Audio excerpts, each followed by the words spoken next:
Pauta de Análisis en la 100.5. Son 8:05 de la mañana y ya tenemos en estudio a nuestro entrevistado de hoy porque hemos hablado de cárceles, hemos hablado del sistema penal juvenil, estamos hablando mucho de seguridad, pero con un foco especialmente puesto en cárceles, porque cuando se habla de crimen organizado también hay ahí una preocupación relevante, sobre todo cuando empiezan a llegar figuras muy relevantes del Tren de Aragua. Lo conversamos Gerardo Gómez la semana pasada, qué capacidad tiene el sistema carcelario chileno para evitar que se instalen verdaderas nuevas cofradías al interior de las cárceles de Chile con líderes que han actuado desde las cárceles como han sido líderes del Tren de Aragua. De eso y más queremos conversar con el ex ministro de Justicia y Derechos Humanos, Jaime Gajardo, que está aquí en nuestro estudio. ¿Cómo está, ex ministro? Muy bien. Aliviado, Buenos días. decía que estaba aliviado. Ex ministro de Justicia y Gobierno del presidente Boric, para que no asocie el nombre. Sí. Muy contento de retornar a la academia y al trabajo profesional. Sí. Bueno, usted ha visto de cerca, porque tampoco hace tanto tiempo que se fue del gobierno, discusiones que siguen vigentes, ¿no? Que tienen que ver, por ejemplo, con el sistema carcelario en nuestro país. Este gobierno ha hecho especial énfasis en la necesidad de ampliar, que es un poco lo que también hicieron ustedes en el gobierno anterior, pero puntualmente hemos visto aquí una pugna en lo que ha planteado el alcalde de Santiago, Mario Desbordes, con el gobierno. Entonces, ahí en su experiencia, ¿quién tiene la razón? O sea, ¿el gobierno necesita ampliar, por ejemplo, penales en la región metropolitana, o tiene razón el alcalde Desbordes, que la justicia le dio el favor? Sí. Lo primero que yo diría, antes de responder concretamente la pregunta, es que las acciones del gobierno actual han dado cuenta de que la política penitenciaria es una política de Estado. Las acciones del gobierno actual dan continuidad a lo que se venía haciendo en la política penitenciaria. Vimos que las promesas de construir 100.000 plazas no eran posibles y se acercaba mucho más a la cantidad de plazas que estaba construyendo en el Plan Maestro de Infraestructura Penitenciaria que dio cuenta el presidente Gabriel Boric. Y en general las políticas han mostrado que son un continuo de los distintos gobiernos, porque esas son políticas estables de un país. En el fondo, un país que tiene un consenso técnico respecto a cómo enfrentar un desafío como el desafío penitenciario y va implementando, y de una u otra manera estas políticas se alejan de la contingencia y la pelea. Ya. Y además también se alejan... Llama la atención que sea una continuidad y también se alejan de los anuncios rimbombantes, creo.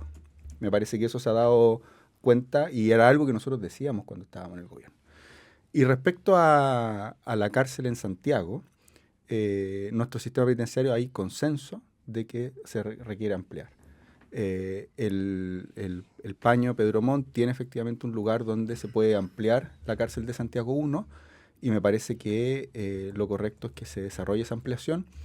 Por cierto, uno entiende lo que señala el alcalde, uno comparte con él la preocupación, porque él está preocupado principalmente de sus vecinos y de cómo en ese sector, que es el sector de Pedro Montt, el que tiene más población penal de Chile.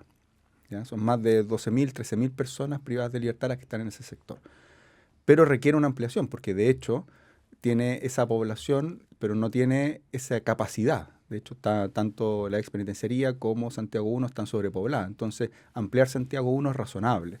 Y además se dan las posibilidades de ampliar Santiago 1. ¿Usted diría que entonces, como dicen los abogados, el bien común, el bien superior, indica que hay que hacerlo? Sí, de todas maneras. Ahora, el triunfo lo tiene Mario Desbordes, que frente a la justicia frenó la ampliación de esa cárcel. Claro, es una resolución provisoria, es una medida precautoria, lo que se está diciendo ahí, mientras se resuelve el fondo del asunto, esto es lo que se va, no se puede continuar con la ampliación, o mejor dicho, no se puede llevar adelante la ampliación, pero a la ampliación le faltan muchas etapas todavía. Entonces, de aquí a que se vaya concretando la ampliación y se resuelva el caso, me parece que lo más razonable es que ahí efectivamente se desarrolla la ampliación. Y el sistema, esto que se quiere hacer, lleva a la pregunta es, ¿qué tan preparados estamos para tener reos de altísima peligrosidad? Probablemente los más peligrosos que hemos tenido en nuestra historia.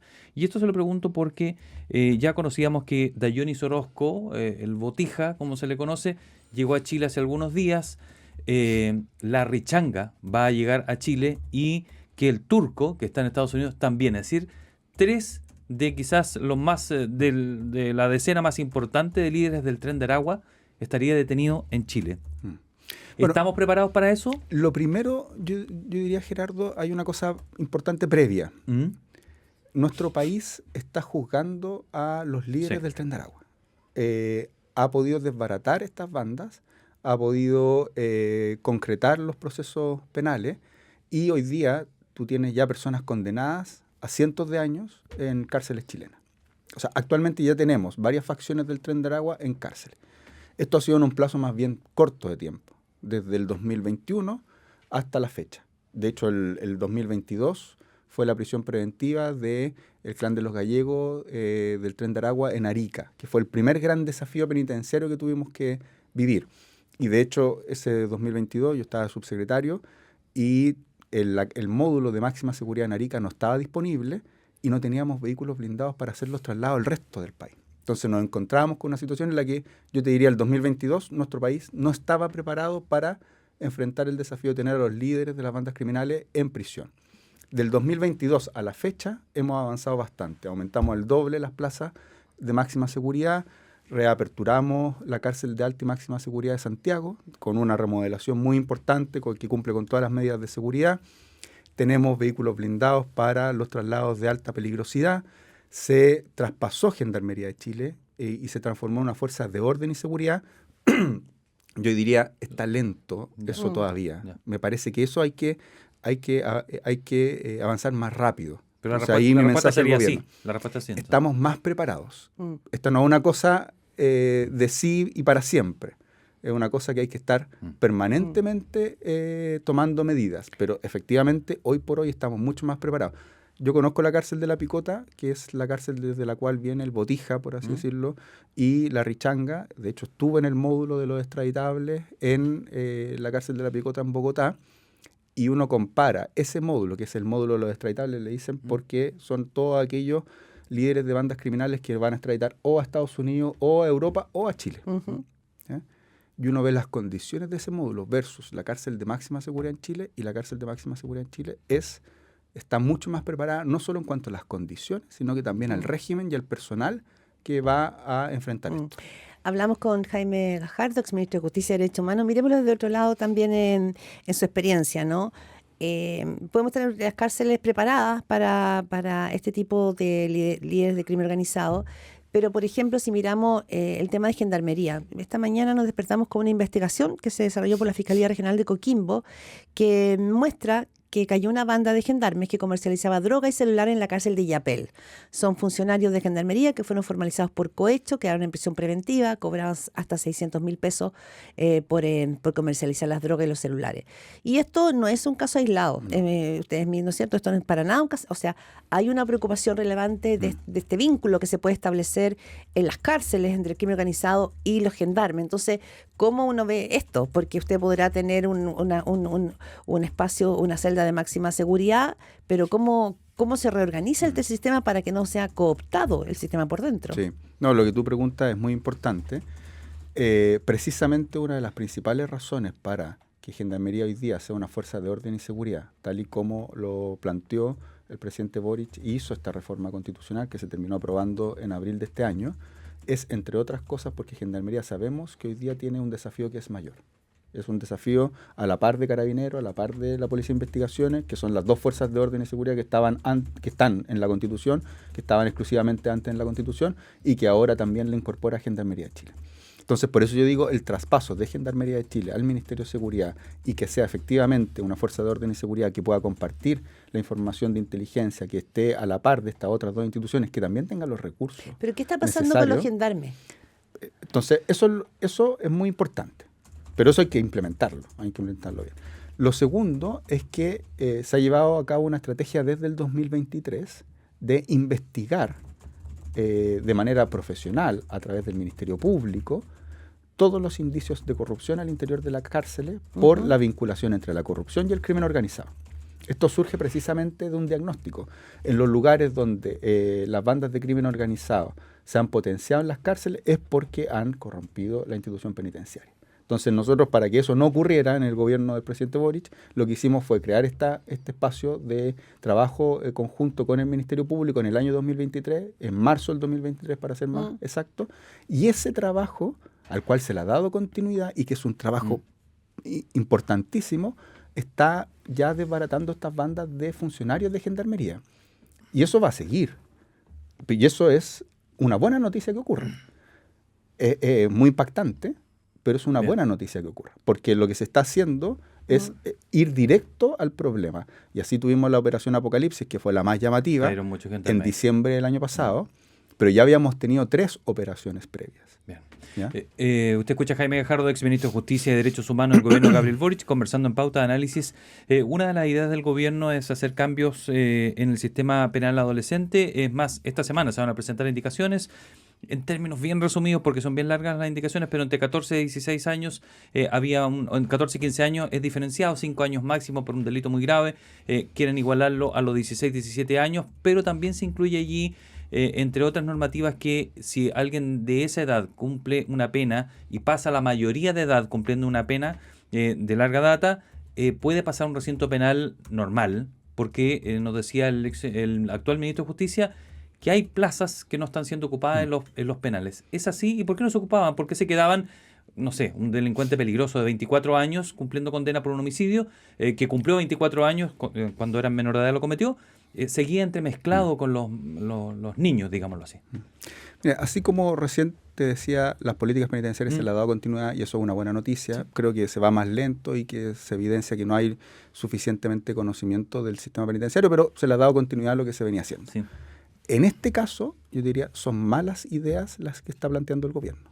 Derechamente malas. O sea, que van en esa contra, idea es mala porque decía que eran 600 plazas y hay ocupadas 60. Que van en contra de la evidencia que tenemos en esta materia. Y que además no toman en consideración que muchas de las propuestas que se están haciendo son propuestas que ya teníamos en el sistema penal de responsabilidad penal adolescente antiguo, y que la evidencia que tenemos, no solo a nivel internacional, sino que también la evidencia que tenemos a nivel nacional, nos dan cuenta que cuando teníamos propuestas como las que se están haciendo en práctica en nuestro sistema penal adolescente, teníamos peores índices tanto de personas que cometían delitos como de reincidencia. ¿Podría explicar eso, por favor? Lo de las cárceles que recién le mencionaba, que es una de las varias ideas. Lo de las cárceles, hoy por hoy ya existen las secciones juveniles. ¿Ya? Las secciones juveniles, de hecho, fue una larga discusión en la actual reforma que se aprobó hace muy poco, que está vigente en todo el país desde enero de este año, que es la ley 21.527, que es una reforma que se presentó en el gobierno de la presidenta Bachelet, que se siguió tramitando en el gobierno del presidente Piñera, y que la terminamos de tramitar nosotros en el gobierno del presidente Boric. Un gran acuerdo, podría decir, uno de 3 legislaturas, que aprobó una reforma muy importante al sistema de responsabilidad penal adolescente.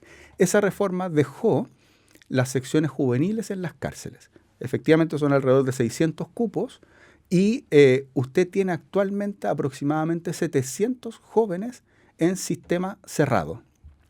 ¿Ya? 700 jóvenes. Eso es lo que usted tiene en los centros de reinserción social del nuevo servicio de reinserción social a lo largo del país en el sistema cerrado. Aquellos jóvenes más problemáticos, por eso se dejaron abiertos los cupos de las secciones juveniles en las cárceles de adultos. Lo último que uno debería hacer es llevar un joven para allá, porque allá no va a tener, primero, sociabilización con otros jóvenes. Segundo, no va a tener programas de reinserción especializadas como los que tiene en los centros de reinserción social juvenil.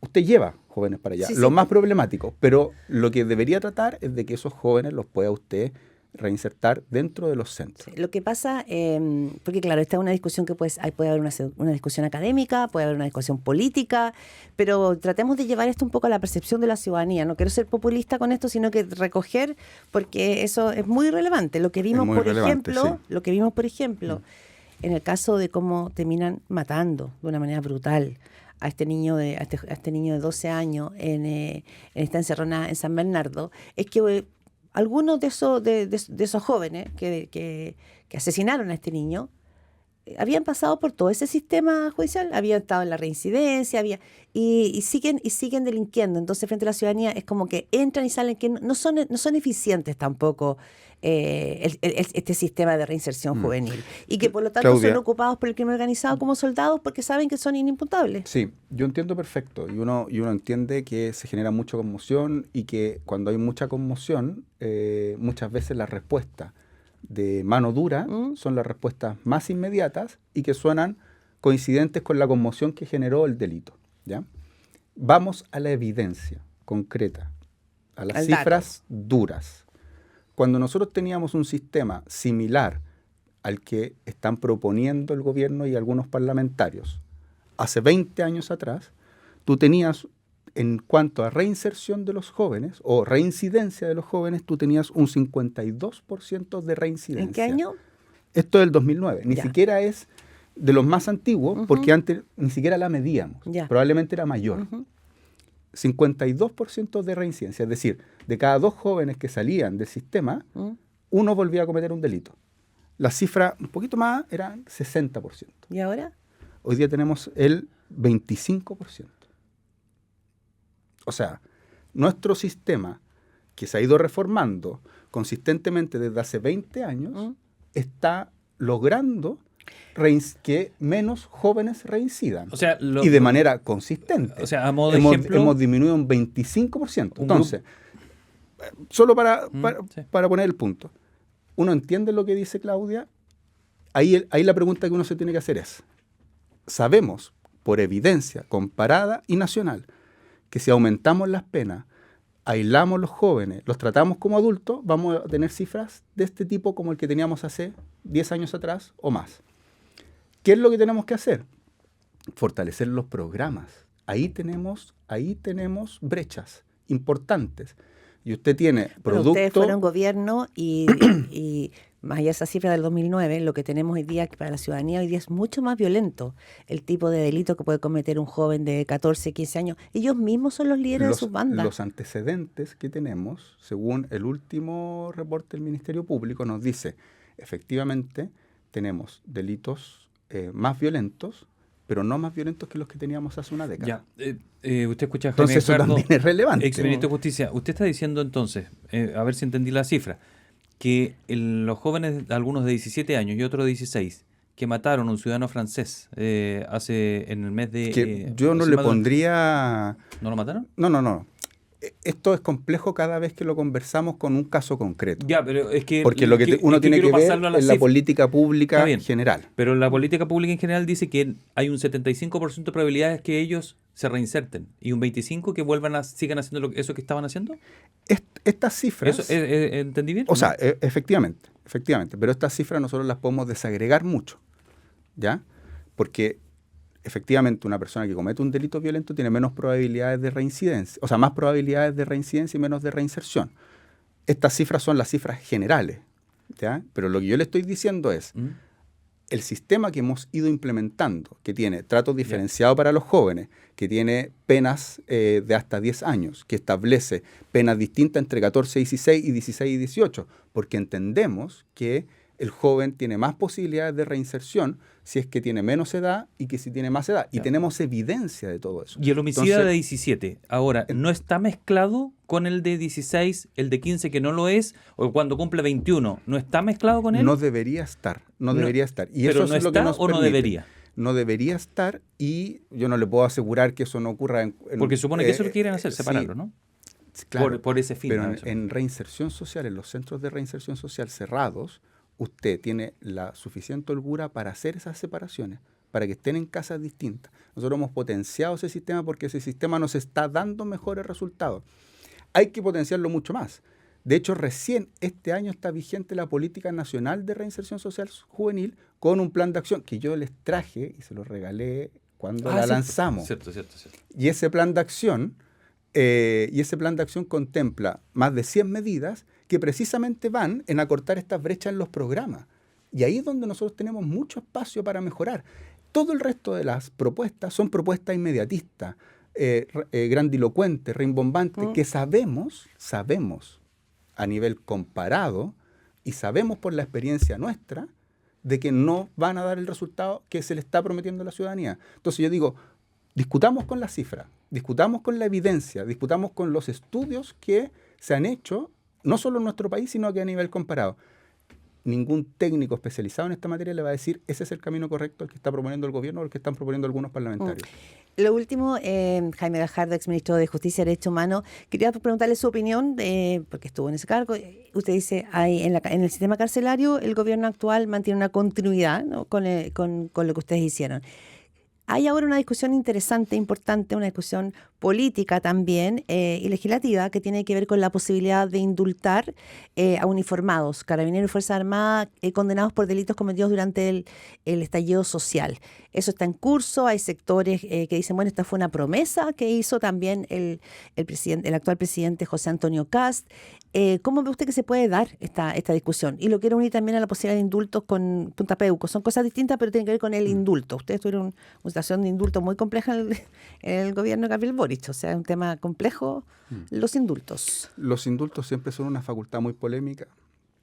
Son una facultad que genera un ruido con la sociedad, porque son personas que están condenadas por la justicia, por una justicia que a esta altura son justicia imparciales, justicia objetiva, independiente. Entonces, yo lo primero que diría, la facultad de indulto se debe ocupar excepcionalísimamente y hay que ser muy cuidadoso de aquellos casos. Casos en los que uno diría, bueno, tiene mucho sentido. Primero, aquellos casos, por ejemplo, en los que fue el caso de Katy Hurtado, que una mujer que había sido víctima de violencia y además violencia al interior del sistema penitenciario, violencia sexual. Entonces uno diría, bueno, son casos que pareciera ser, y además una sentencia del Estado de Chile que reconocía que había sido víctima de violencia. Entonces son casos que uno dice, aquí pareciera ser que el indulto tiene un rol. Cuando uno indulta a personas que han violado los derechos humanos, el mensaje para la ciudadanía es un mensaje muy complejo, porque el principal rol que tiene el Estado es la protección de los derechos humanos de todos nosotros. Bueno, ustedes en el gobierno de Boric también lo hicieron así. El gobierno del presidente Boric indultó a personas que habían cometido delitos comunes. No eran agentes del Estado que tenían a cargo delincuentes, no violadores de derechos humanos. A eso la protección de todos nosotros, sino que habían sido personas que cometieron delitos. Y por cierto, es polémico eso. Y por eso también generó las dificultades que generó, ¿ya? Pero cuando uno va a indultar a alguien que tiene el monopolio del uso de la fuerza y que usando esa fuerza comete un delito y viola los derechos humanos, ese mensaje lo que dice para Johannes la sociedad Kaiser, es muy complejo. claro, y es una distinción con una persona que comete un delito común. Lo que ha dicho Johannes Kaiser, ha dicho que los uniformados condenados como funcionarios es porque fueron mandatados por el Estado para reprimir el lumpen desatado. Ellos estaban mandatados por el Estado y siempre lo están los funcionarios, y hay que entregarle todas las herramientas para mantener el orden público, no para cometer delitos.